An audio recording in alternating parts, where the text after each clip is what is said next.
मित्रांनो, तुम्हाला माहिती आहे का, छत्रपती शिवाजी महाराजांनी रायगड किल्ल्यावरती लिहिता मंडप या नावाने छापखाना सुरू केला होता. याचं उद्दिष्ट मित्रांनो एवढंच होतं की जे दुर्मिळ ग्रंथ आहेत त्याचं जतन करणं व आधुनिक तंत्रज्ञान हा सर्वसामान्य जनतेपर्यंत पोचता यावा यासाठी छत्रपती शिवाजी महाराज हे प्रयत्न करत होते.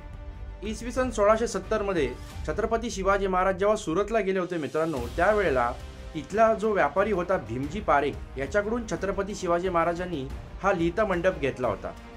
इतिहास अभ्यासक मालोजीराव जगदाळे आणि केतन पुरी याबाबतचा अधिक अजून संशोधन करत आहेत.